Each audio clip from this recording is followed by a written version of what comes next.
So with this video, we're sort of putting a coda on the book of Genesis. It's in the rear view, and we ended with the family being reunited. They're living in Egypt, and these 12 sons of Jacob are also the future 12 tribes of Israel. So there is going to be approximately a 400-year gap between where Genesis ends and where Exodus, the next book, picks up. So in that time, each family, clan, or tribe has grown into a very significant population. And there will be references to these tribes through these names through the entire rest of the Bible. So I felt that there's a need to kind of stop and recap just a few things for you here. All right, so this shows all of the 12 in their birth order.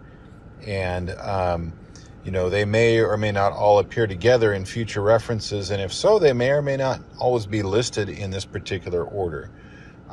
So we had the 12 sons, and each name had a particular meaning, and we covered it in the last Genesis video. Jacob said a blessing over each one, even if some of those blessings were dubious at best.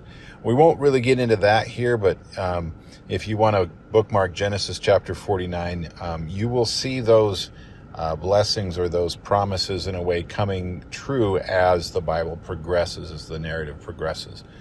Okay, so also there are many references to tribes of Ephraim and Manasseh, and we'll see that going forward. These are sons of Joseph, and they are considered as tribes of their own, even though together they are the tribe of Joseph. And here's a thing that I got wrong until very recently. I would read references that will say the half tribe of Manasseh, and you will see that start to show up in the next few books. And I thought, okay, this was clearly the Bible acknowledging that there's a half tribe of Manasseh and a half tribe of Ephraim, and together that makes the tribe of Joseph. But that is not the point at all. Instead, the half tribe of Manasseh, that's just a geographic distinction that takes place, because when these tribes all move back from Egypt into the promised land, there's a few tribes that decide to stay east of the Jordan River, and Manasseh is divided. Roughly half the tribe says, well, we'll stay over here. We like it on the east side. The other half moves into the promised land. So that's the half tribe of Manasseh. That's where that terminology comes into play. Now, speaking of rivers, there is an oddity, and it depends on which translation you read. This is going to hit differently, but I'm looking back at Genesis chapter 32.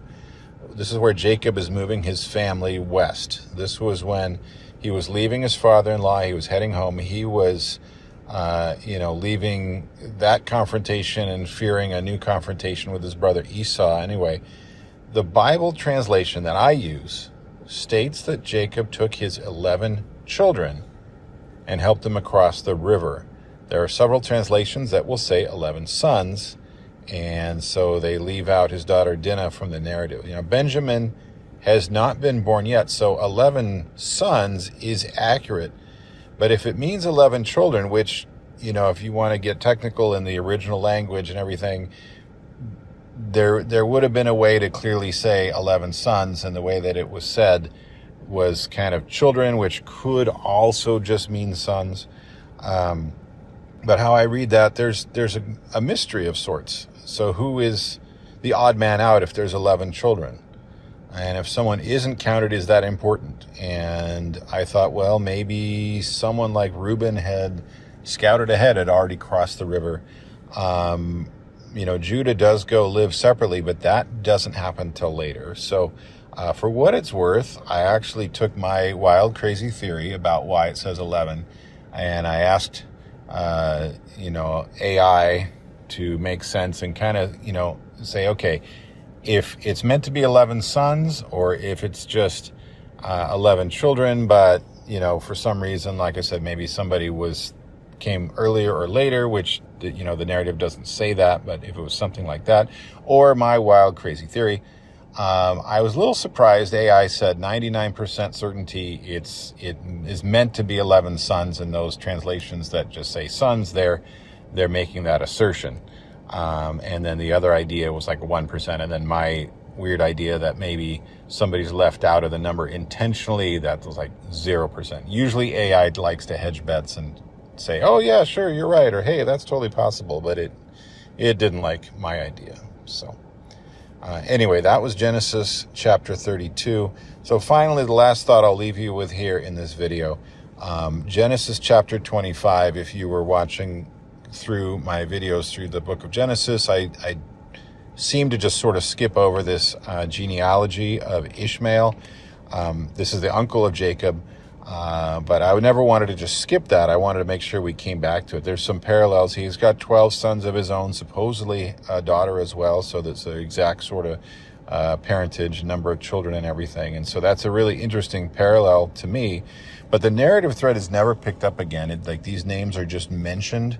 I had to, again, go back to an AI and say, hey, can you give me some notion of what these names mean? Because we do also get those 12 sons, the names all in birth order.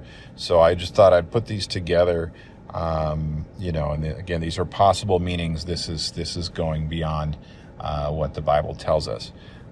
So wanted to share that information for whatever that's worth.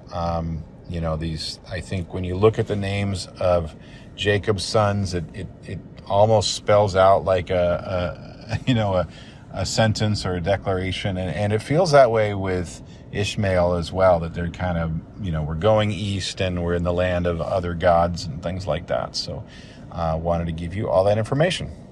Thanks for watching.